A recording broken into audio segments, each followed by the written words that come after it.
Bien, allez, ce coup-ci, nous avons le quorum et je vous propose de commencer ce conseil. Allez, on y va. Éléonore, s'il te plaît, tu nous fais l'appel.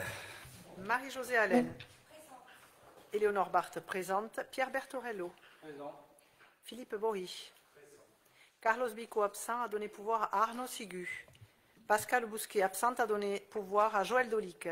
Jean-Luc Chabouzy absent a donné pouvoir à Pierre Bertorello. Maurice Combe. Philippe Coste absent a donné pouvoir à Marie-Josée Allen.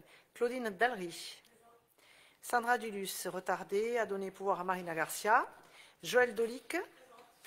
Christelle Durand, absente, a donné pouvoir à Fabienne Joyeux. Florent Éveillard. Hervé Fauné-Fayas, retardé. Sandrine Fuster. Marina Garcia. Laurent Guerre, absent, a donné pouvoir à Florent Éveillard. Elisa Jouffreau. Fabienne Joyeux. Bruno Maury. Elisabeth Michaud, absente, a donné pouvoir à Éléonore Barthes. Philippe Plantade. Romuald Pons, retardé. Didier Robert, absent, a donné pouvoir à Philippe Plantade. Alain Roux, absent, a donné pouvoir à Sandrine Fuster. Arnaud Sigu. Présent. Véronique Vidalenc. Valérie Houette, absente, a donné pouvoir à Bruno Maury. Bien, allez, on passe.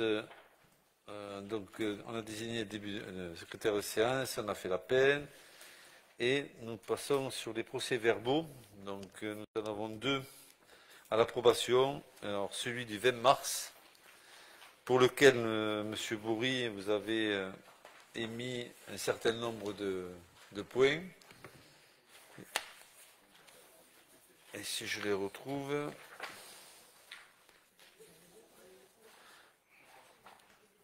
Donc, sur les points que j'ai, sur les premiers, on est en phase. En gros, c'est que le dernier où nous ne sommes pas favorables, c'est la question orale numéro 5. Il s'agit de M. Maurice Soucom, précisé à M. Pental, qui a pu voter tous les budgets et qu'il espère qu'il n'a pas volontairement, je ne sais pas, augmentation qu'on va recevoir plus tard. Monsieur me répond qu'il vote. Cette question était une question orale. Et je vous propose de ne pas la mettre dans le procès verbal. Voilà, pour sur tout le reste des questions, il y en a 3, 6, 9, 10, nous les acceptons. Oui, on ne peut que regretter que la dernière ne soit pas acceptée, puisqu'elle a fait partie des échanges que nous avons eus au cours du conseil municipal. Voilà, écoutez, c'est quelque chose que je vous propose. Déjà, je pense qu'on a fait un effort d'accepter toutes celles que je viens de vous énumérer, sauf la dernière. Donc, je vous propose de passer ce procès verbal au voix. Est-ce que vous votez? Non? Vous vous abstenez? Vous votez contre? 4 personnes, pas de souci. Et nous passons à celui 22 mai, pour lequel, M. Bourri, je n'ai pas, à ce jour, eu d'éléments de réponse. Alors, il n'y a pas d'élément de réponse. Il y a deux conseils. Je vous ai expliqué, nous vous avons expliqué que nous n'envoyons plus les demandes de modification en amont. Il est écrit nulle part qu'on doit le faire. C'était un accord tacite. Mais face au refus important et concernant les modifications qu'on demande, depuis deux conseils municipaux, au moment de l'approbation du conseil, nous vous proposons les modifications comme au dernier conseil. Voilà. Donc, notre collègue Elisa Jouffreau va vous faire état des modifications que nous demandons. Bien, écoutez, on y va, madame.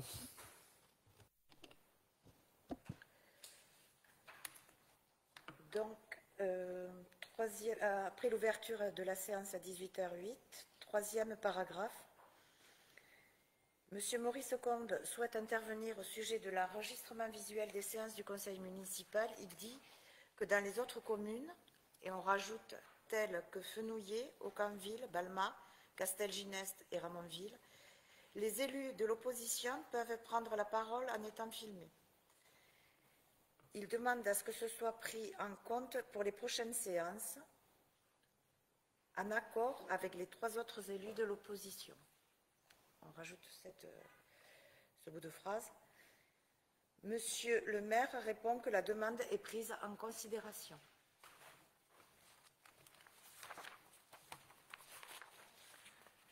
Ensuite, aux décisions.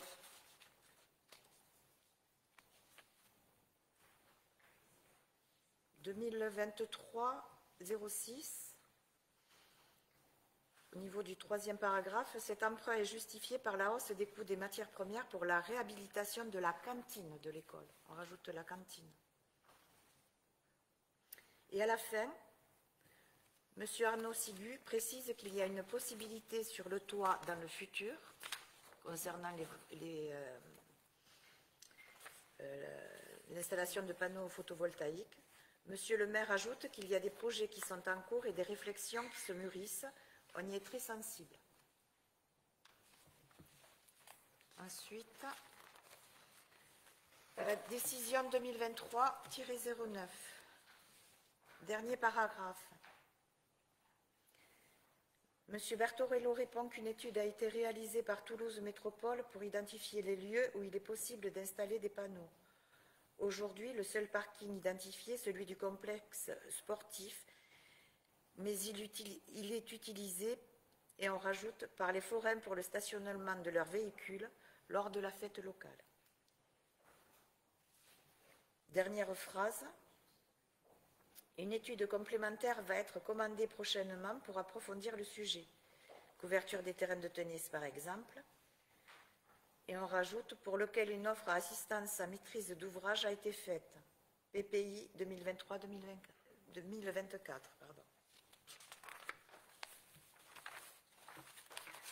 Décision 2023-10.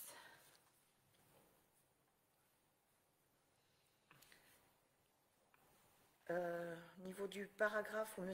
Philippe Boris dit qu'il a été sollicité par plusieurs bénévoles bruguiérois qui ont participé à la mise en œuvre du festival, il s'interrogeait par rapport à la couverture en termes d'assurance dans la mesure où il n'avait pas vu d'arrêté, prenant en compte la période du 2 au 8 mai, puisqu'ils ont occupé l'espace public à partir du 2 et non pas du 5 au 7 mai, et on rajoute date du festival. Ensuite, Monsieur le maire répond qu'un arrêté a été pris sur la base de loisirs sur toute la période préparatoire du festival, donc à compter du 2 mai, et on rajoute « on le contrôlera ». Phrase suivante. Monsieur Philippe Boris rajoute qu'au niveau de la briqueterie, c'est le barrage qui aurait dû être installé au niveau de l'entrée du Bascala et non pas au bout du lotissement de la rue du Lac. On rajoute « certains riverains se sont plus ou moins pleins ». Excusez-moi, ce sont des choses que vous avez dites. Feni, c'est ça? Qui ont été dites, tout à fait. C'est cet extrait de l'enregistrement qui est sur YouTube. Non, il n'y a pas de souci. Vous pouvez continuer, madame. On n'ajoute pas autre chose. Non, on ne rajoute pas du tout. Alors ensuite, on passe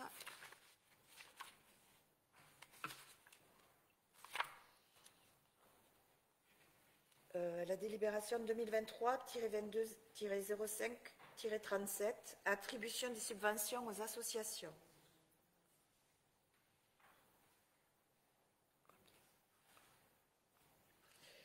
Premier paragraphe. Monsieur le maire rappelle que nous reprenons la politique de critérisation cette année, ce qui n'a pas été fait ces 2 dernières années en raison du Covid-19. Il rappelle qu'un premier versement, et on rajoute de 75%, sera effectué en mai-juin et un autre de 25% en fin d'année. On rajoute, toutes les associations ont demandé une subvention, sauf l'aéromodélisme. Au niveau des résultats des votes, ne prend pas part au vote, on rajoute les prénoms de messieurs Coste et Maury. Donc Philippe Coste et Bruno Maury. Délibération 2023-22-05-38.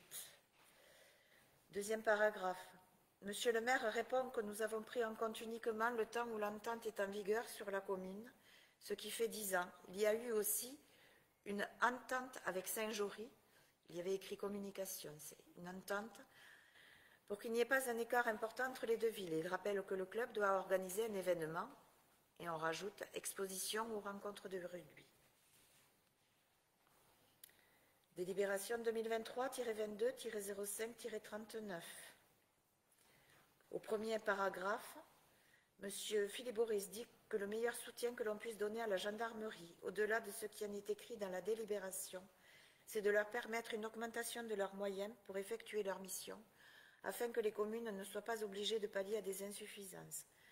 Sur le secteur, il serait intéressant de savoir si les effectifs de la gendarmerie de Saint-Jory sont suffisants au regard de l'augmentation de la population, de l'urbanisation et des problématiques qui se posent. Être ami de la gendarmerie, c'est aussi les soutenir dans ce sens-là, sachant que les gendarmes ont peu de moyens de revendication, et on rajoute, et de progression au travers d'organisations syndicales, car ils n'ont aucun droit en la matière. Troisième chapitre, M.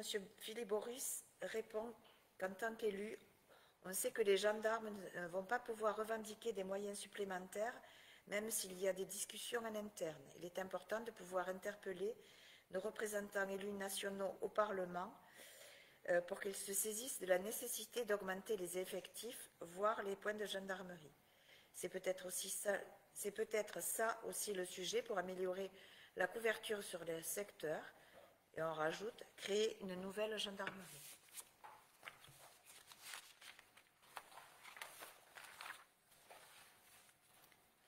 Et concernant les deux derniers paragraphes, M. Philippe Bory indique que le gouvernement et le président de la République ont annoncé la création de moyens supplémentaires, voilà ce qui vient d'être rajouté, dans la gendarmerie et la police. Quid des effets d'annonce pour l'instant pour l'agglomération de Toulouse, et on rajoute, M. le maire ajoute que dans le PLUIH, nous avons demandé sans grand espoir que le terrain de M. Pujol permette d'accueillir la réalisation d'une gendarmerie si le général en faisait le choix, proposition qui n'est pas certaine d'aboutir et qui implique des conditions notamment financières. Le PLUIH, avec la loi résilience, nous pénalise.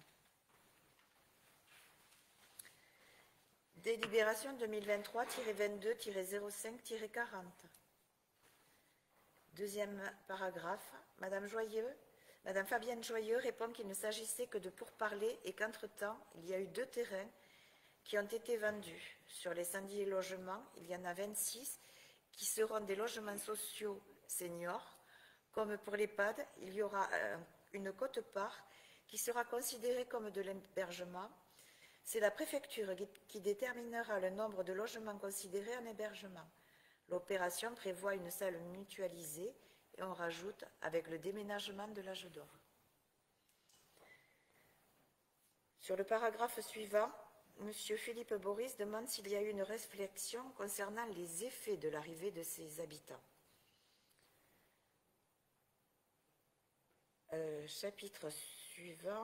Paragraphe suivant, Madame Fabienne Joyeux indique que la réflexion a bien évidemment eu lieu. Une rencontre a eu lieu avec une société qui gère ce type de résidence. Bonsoir. Des pourparlers sont en cours. Ce sont des appartements de type T2 et T3. Et on rajoute pour des personnes seules ou en couple. Monsieur le maire répond qu'il y aura des sujets étudiés au CCAS, mais aussi traités par des sociétés privées. On rajoute qu'il y aura des propriétaires et des locataires. Monsieur Philippe Boris s'interroge sur l'étude des besoins pour les 200 personnes environ au niveau de la santé et de la circulation. Madame Fabienne Joyeux dit que beaucoup de personnes veuves ont demandé depuis de longues années cette résidence senior. Monsieur le maire ajoute que ce sont des personnes qui vont consommer localement. Ensuite, délibération 2023-22-05-41.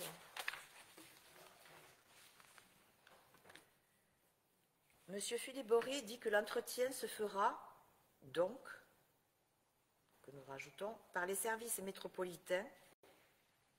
Et on rajoute ce que confirme Madame Fabienne Joyeux. Et dernier chapitre, Madame Fabienne Joyeux répond que c'est un peu compliqué car certains morceaux appartiennent encore à l'État. Les procédures de rétrocession sont en cours. On rajoute, il y a des moments où l'on s'y perd entre tous les intervenants. Toulouse Métropole, les ASF, la GEMAPI, le syndicat de l'ERS. Et on passe aux questions orales. La dernière question, c'était la question 6 sur la végétalisation des espaces publics. on voudrait rajouter. Monsieur Philippe Boris précise que l'avantage de ces questions orales, c'est qu'elles permettent d'avoir des éléments d'information que nous ne possédons pas et qui ne sont pas communiqués. Merci pour vos réponses de manière générale. Quant à l'entretien de la voirie et des fossés, parfois on a une réponse comme quoi c'est la métropole qui s'en occupe et parfois c'est la commune. Il faudrait donc clarifier un peu les choses. Madame Fabienne Joyeux répond que c'est effectivement très compliqué. L'autre jour, avec Pierre Bertorello, ils ont reçu la métropole et GEMAPI. Il y a donc 3 intervenants. Ensuite, il y a des fossés qui appartiennent à des propriétaires en entier ou en partie. Parfois, ces fossés sont appelés ruisseaux. L'État nous a envoyé un plan, même GEMAPI, qui pensait que c'était eux ont reçu un document de la préfecture précisant que ça revenait à la commune. Pour vous dire, vous ne comprenez pas, mais nous non plus. Voilà. Bien, ok, merci. Donc, on pourrait passer la liste de ce que vous venez d'énumérer et de dicter. Vous sera communiqué dès demain. Oui, pas de souci. Par mail. On verra un peu Madame, ce qu'on peut accepter ou pas et on reviendra vers vous au conseil municipal de septembre. Bien, je vous propose de passer au niveau des décisions. La première, c'est la 2023-11, c'est la signature d'une convention d'occupation temporaire, ce ne sont que des occupations, du domaine public aux 26 places à la République pour la période du 16 mai au 16 mai 2026, 2023 à 26, donc pour 3 ans. Cette convention doit permettre au nouveau restaurant Namta de la place d'installer une terrasse. C'est le nouveau restaurant à côté chez Poppy Pizza qui a fait la demande d'avoir une petite terrasse devant son restaurant. C'est chose faite et c'est la raison pour laquelle nous avons décidé de faire une décision pour aussi permettre de facturer cette terrasse-là. Si ça n'a pas de sujet, la 12, c'est la même chose. C'est pour le 29 place à la République, toujours pour la même période, du 20 mai 2023 au 20 mai 2026. Alors là, c'est pour la boulangerie Janin, située sur la place de la République, de poursuivre l'activité de terrasse sur 2022. Si. Le bail. Voilà. Et là, la collectivité a encaissé 76,83 €. Donc là, on fait des conventions triennales, enfin, sur 3 ans, ce qui nous permet d'avoir une lisibilité sur la fin de la mandature. Et même chose pour le restaurant, 29 places à République, pour toujours la période du 20 mai 2023 au 20 mai 2026. Cette convention doit permettre au restaurant situé sur la place de la République de poursuivre son activité de terrasse. Et lui, sur 2022, la collectivité a encaissé 1510,56 €. Bien sûr, il prend davantage d'espace, d'où la raison pour laquelle la somme est plus importante que pour Janin. Voilà, est-ce qu'il y a des questions sur ça? Je ne pense pas. Donc, si vous avez d'accord, on passe au conseil municipal. Et M. Bertorello va vous présenter la première qui consiste à la création d'un poste d'agent technique polyvalent spécialisé aux espaces verts permanents à temps complet. Bien, vu le Code général de la fonction publique et notamment ses articles L313-1 et L332-8, vu le budget 2023, vu le tableau des effectifs et des emplois, donc conformément à l'article 313-1 du Code général de la fonction publique, subvisés les emplois de chaque collectivité ou établissement sont créés par l'organe délibérant de la collectivité ou de l'établissement. Donc, considérant la nécessité d'assurer la mission de chef d'équipe espace vert, il appartient donc au conseil municipal de fixer l'effectif des emplois à temps complet et non complet nécessaires au fonctionnement des services municipaux. Donc, il est donc proposé à l'Assemblée délibérante la création d'un emploi d'agent technique polyvalent pour le service technique permanent à temps complet à compter du 1er août 2023 pour assurer les missions de chef d'équipe espace vert. Cet emploi pourra être pourvu par un fonctionnaire de catégorie C dans la filière et les grades mentionnés ci-dessous. Donc filière technique, cadre d'emploi adjoint technique territorial, ATT, grade adjoint technique principal deuxième classe, adjoint technique principal première classe, cadre d'emploi agent de maîtrise territoriale, agent de maîtrise, Grade agent de maîtrise principal. L'emploi pourra être occupé par un agent contractuel recruté à durée déterminée pour une durée maximale d'1 an en cas de recherche infructueuse de candidats statutaires au vu de l'application de l'article L332-14 du Code général de la fonction publique. Sa durée pourra être prolongée dans la limite d'une durée totale de 2 ans lorsque, au terme de la durée fixée au deuxième alinéa de l'article L332-14 du Code général de la fonction publique, la procédure de recrutement pour pourvoir l'emploi par un fonctionnaire n'a pu aboutir. Par dérogation, l'emploi pourra être pourvu par un agent contractuel sur le fondement de l'article L332-8 du Code général de la fonction publique. Donc, avant de terminer la délibération, une précision. Donc, Monsieur Denis Delpont prend sa retraite. Donc, c'est un agent qui s'en va. Et donc, nous avons trouvé opportun de le remplacer par quelqu'un plutôt orienté sur la filière espace vert, comme décrit. C'est pour ça qu'on crée le poste, parce qu'on ne l'a pas. Ça permettra en fait de développer toute la partie un peu en interne par rapport à tout ce qui est lié aux espaces verts en général, les plantations, les arbres, les fleurs, enfin, etc. Voilà, donc la fiche de poste inhérente à ce poste a été faite. Et donc voilà, on délibère simplement pour la création de postes pour pouvoir lancer l'appel à candidature tout simplement. Voilà. Il part à la fin de l'année.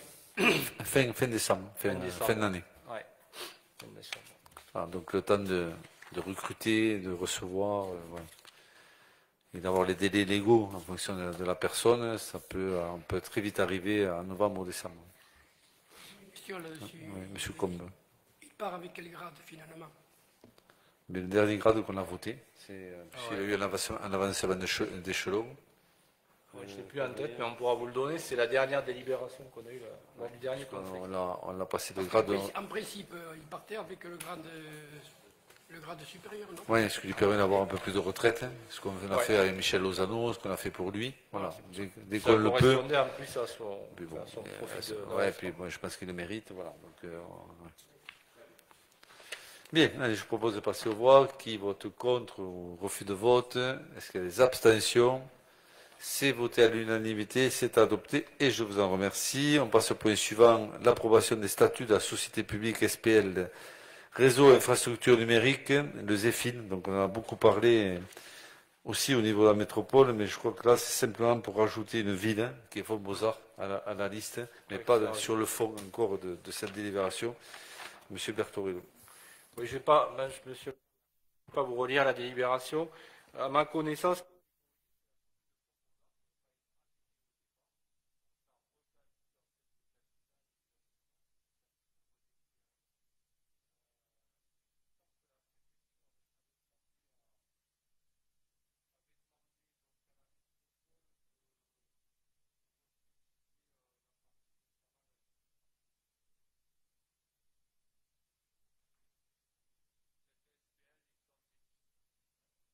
Oui, parce que, je m'excuse, là, il manque des communes. Il n'y a pas toutes les communes à la métropole. Ah, il n'est pas impossible que toutes les communes n'aient pas souhaité adhérer. Il n'y a pas gratté de tour, il n'y a pas Séjouri.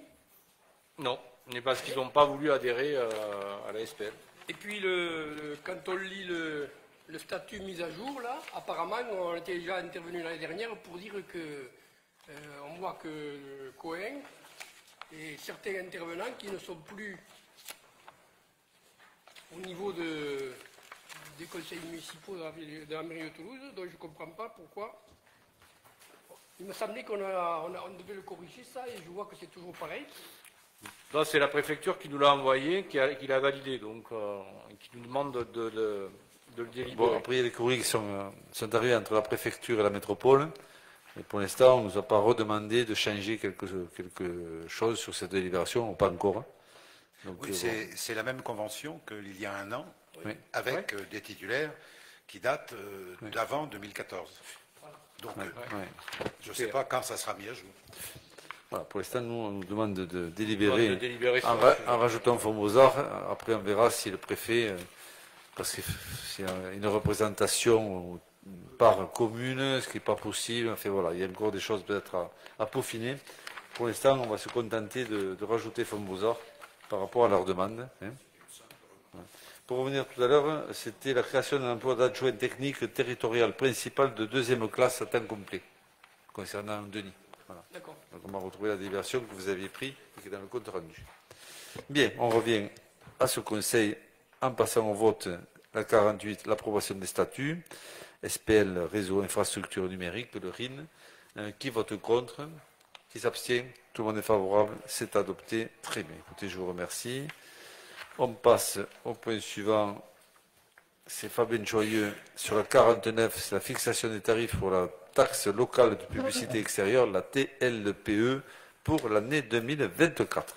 Donc, comme chaque année, vous savez que nous passons à cette période de l'augmentation de la publicité. Donc, je ne vais pas vous lire, vous avez dû le lire toute la délibération. Par contre, je vais vous donner les tarifs. Les tarifs ont bien augmenté cette année, ils ont pris au moins 6%.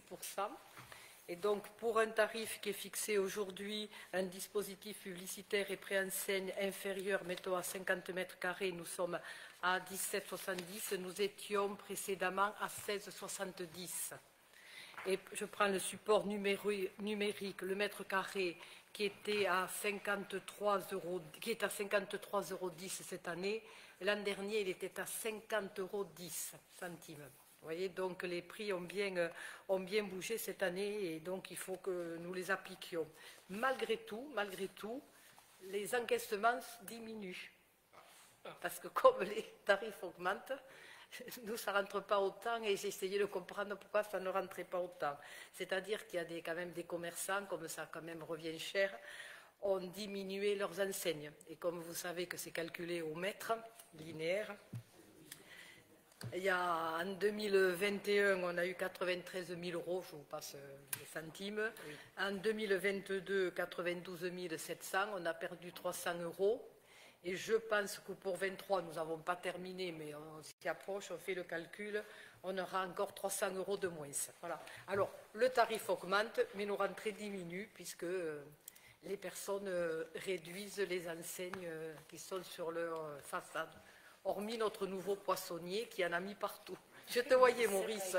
Est-ce que c'était une bonne solution d'augmenter les tarifs? Voilà. Alors, on applique les tarifs qui sont augmentés et dont on a la possibilité de le faire chaque année. On verra l'an prochain, voilà. Voilà. Bien, est-ce qu'il y a des questions? S'il n'y a pas de questions, je propose de passer au vote. Qui vote contre ou est-ce qu'il y a des refus de vote? Est-ce qu'il y a des abstentions? Pas d'abstention, c'est voté à l'unanimité, donc c'est adopté. Et nous passons à la délibération suivante. C'est Arnaud Sigu qui vous présente la carte scolaire avec quelques petits ajustements ou rajouts, quelque chose d'assez léger.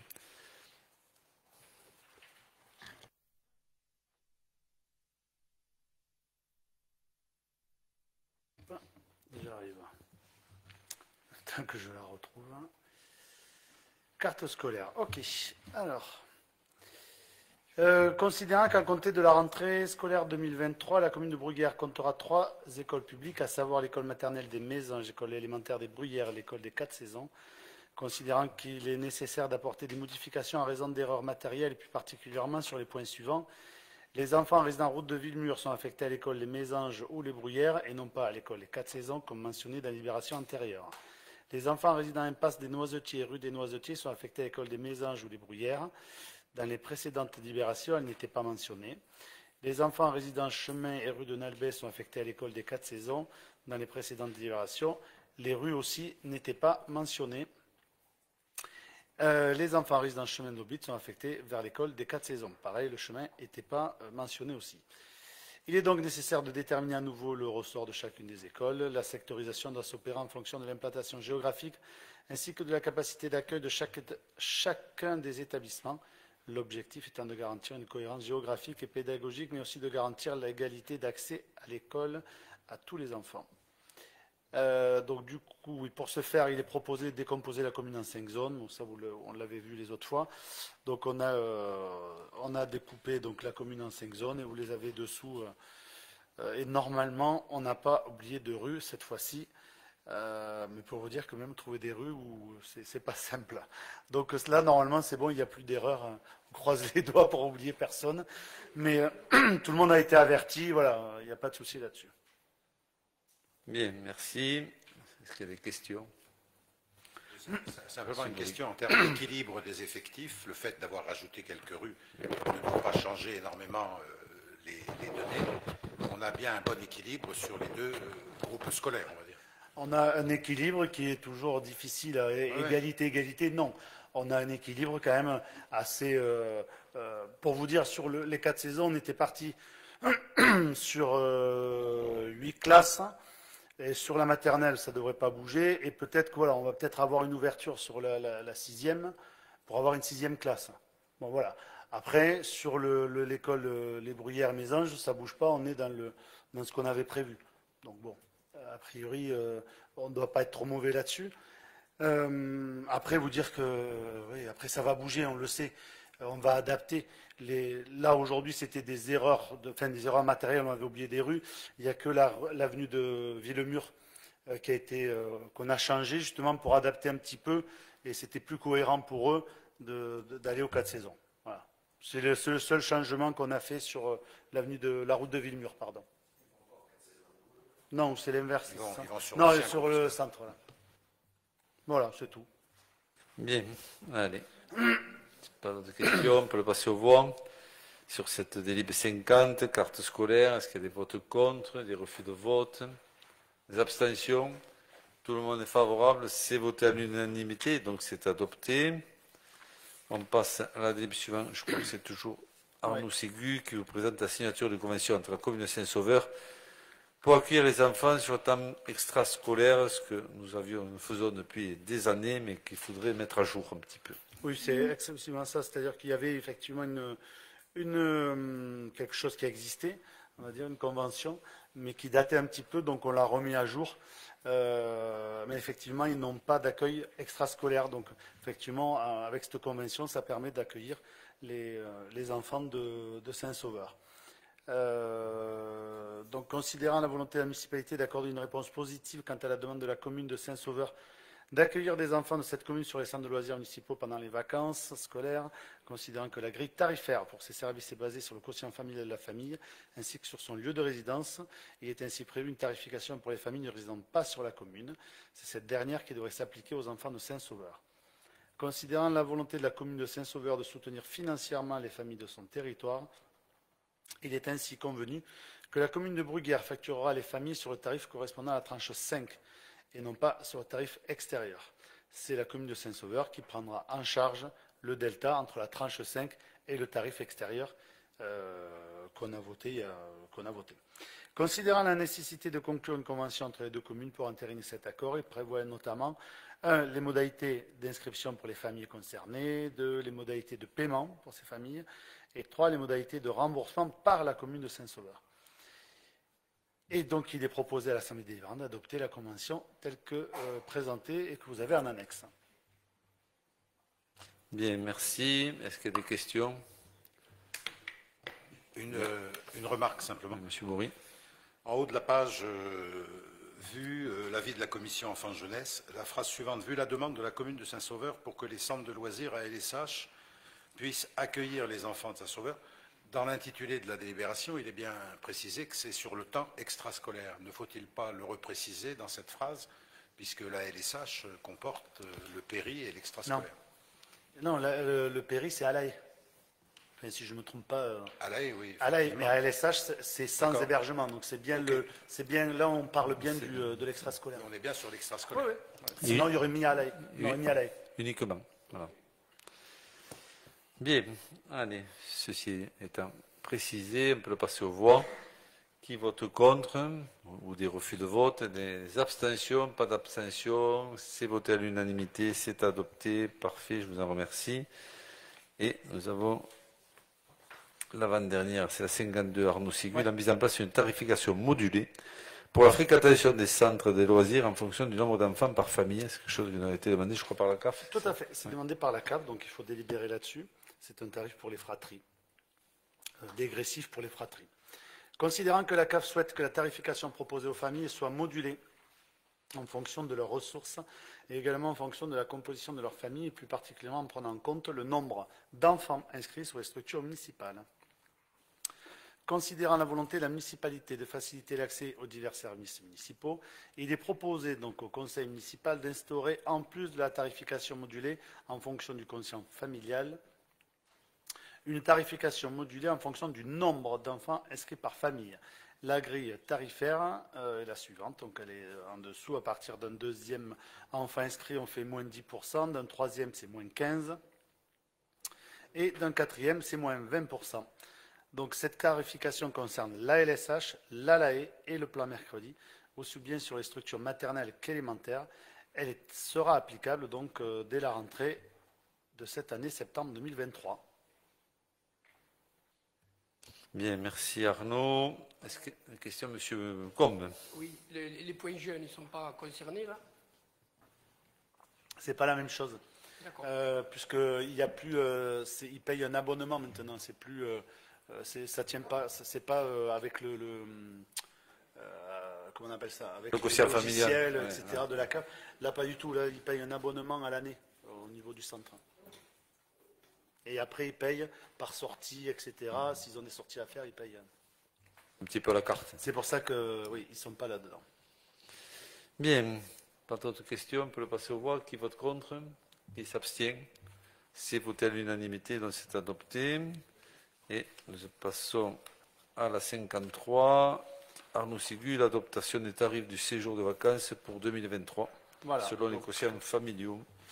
Oui, oui, c'est en fait, nous avons enfin trouvé un lieu de séjour pour les enfants de Bruguière qui le souhaiteraient. Donc ça sera à Cap Découverte, dans le 81 pour ceux qui connaissent. Donc ça va durer 5 jours, donc il y a plein d'activités, notamment on est plutôt sur un côté été nature, on va dire. Et donc on a mis en place des tarifs, enfin on a mis en place des tarifs par rapport au quotient familial.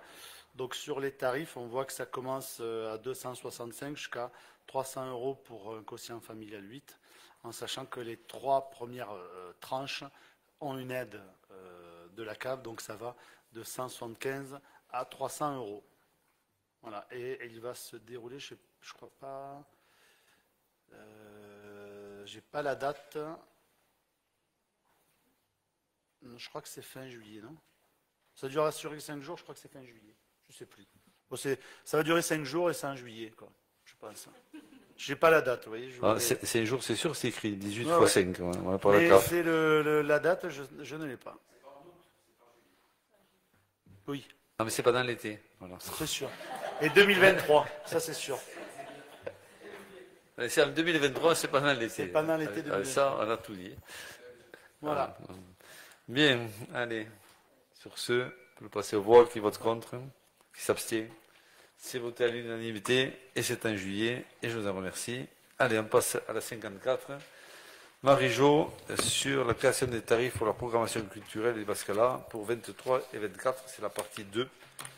Voilà, je pense que c'est Dieu pour la deuxième partie du semestre. C'est ça. Donc, considérant la nécessité de créer les tarifs pour les spectacles qui seront proposés sur la deuxième partie de la saison 23-24, c'est-à-dire à compter du mois de novembre 2023. Il est ainsi proposé au conseil municipal la programmation suivante. Donc, vous avez du théâtre, je ne vous les recite pas, hein, vous les avez sous les yeux. Bon, c'est quand même assez varié. Il y a du théâtre, spectacle, des concerts, et un repas spectacle. On en a déjà fait un cette année, ça a très bien marché. 2 autres concerts, de l'humour, une soirée stand-up. Et donc un tribute, Supertramp également, et la finale d'impro France-Québec. Afin de favoriser l'accès au plus grand nombre, il est proposé la politique tarifaire suivante. Donc vous avez les différents tarifs A, B, C, D, E. Vous les avez sous les yeux, hein, je ne vais pas vous les redire. Le tarif réduit concerne les personnes de moins de 18 ans, les étudiants, les demandeurs d'emploi, les titulaires de la carte privilège, les comités d'entreprise, les groupes à partir de 10 personnes et les partenaires. Le tarif bon plan permettra de proposer un tarif plus avantageux, notamment pour les spectacles dont le taux de remplissage est faible. Voilà, donc il est proposé au conseil municipal de créer les tarifs énoncés précédemment et d'autoriser monsieur le maire à prendre les décisions pour fixer le tarif bon plan lorsqu'il sera utilisé. Bien, merci Marie-Josée. Est-ce qu'il y a des questions sur cette tarification? Pas de questions, on peut le passer au voix. Qui vote contre? Est-ce qu'il y a des abstentions? Pas d'abstention, c'est voté à l'unanimité et donc c'est adopté. Bien, écoutez, on a terminé avec le conseil municipal. Concernant les questions, vous savez, M. Bourrier, sont arrivées après la date légale, donc vous les reposerez en septembre. Je vous avoue qu'on n'a pas eu le temps de les regarder. Jeudi matin. Vous aviez jusqu'à mercredi soir. Hein. Voilà, donc s'il n'y a pas d'autres questions, le conseil municipal est terminé. Je vous souhaite à tous et à toutes une bonne soirée. Je m'excuse. Oui, monsieur, comme... diverses, alors. Hein? Parce que, d'abord, je voudrais savoir si c'est normal qu'il y a un dépôt de déchets sauvages au pont de l'Ers. Au pont de l'Ers, pardon. Oui. Oui. Un dépôt de déchets verts, importables. On signalera à la métropole. Hein. Il y en a eu au cimetière qu'on a fait ramasser. Parce que la barrière, je sais qu'il y a une barrière, mais elle est tout le temps ouverte. Et là, quand je suis allé l'autre jour, il y avait 5 ou 6 camions qui ont vidé. Non, c'était... Éventuellement, donc je trouve ça anormal parce que ça veut dire que ça va continuer éventuellement. Et si on avait un problème avec la montée des eaux au niveau de l'Ers, on risquerait d'avoir de grosses surprises. Non, mais dans ces cas-là, monsieur, comme vous le savez, on va envoyer un mail à l'accueil. Philippe Coste, quelqu'un, un élu, et on le gère de façon très rapide. Hein. Je pensais que vous étiez au courant. Non, je ne l'étais pas, moi. Pourtant, je ne dis pas souvent. Croyez-moi que je ne dis pas souvent, mais je ne l'ai pas vu. Et ensuite, je voulais poser des questions à M. Bertorello. Est-ce qu'au niveau de la déchetterie de Saint-Alban, vous êtes toujours, on a un droit de regard? Au niveau, en tant que... Qu'est-ce que vous appelez droit de regard? Eh bien, en tant que mairie, est-ce qu'on a un droit de regard au niveau de la déchetterie? La mairie, elle peut faire remonter, si vous avez des remarques, au syndicat. L'autre jour, je sais qu'il y a une personne, il y a une femme qui travaille, et je ne sais pas souvent qu'elle y est, il me semble, mais... Une dame, oui. Oui, et voilà. Et l'autre jour, il s'est passé un incident par rapport à elle, je trouve lamentable, oui. Parce qu'elle a failli se faire écraser contre ma voiture et le camion, le fourgon qui sortait. Et en plus, elle m'a dit, c'est pratiquement pas tous les jours, mais pas loin, qu'elle a des soucis avec ce genre de comportement. Donc je trouve ça lamentable qu'il profite éventuellement, que ce soit une femme, qu'il l'envoie à la pêche chaque fois qu'elle leur demande de trier éventuellement les déchets correctement. Voilà.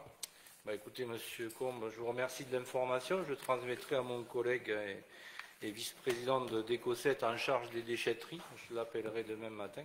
Il est certainement au courant. Enfin, en général, on suit ce genre... nous, on est exploitants, donc...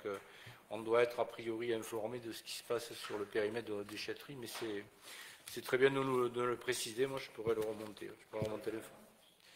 Alors, sur ce site-là, je ne sais pas si les vidéos... normalement, oui, les vidéos surveillées. Mais... Elle ne doit pas fonctionner. À mon avis, c'est après la fermeture. C'est après la fermeture. Non. Ça a été en fin de matinée quand je suis arrivé.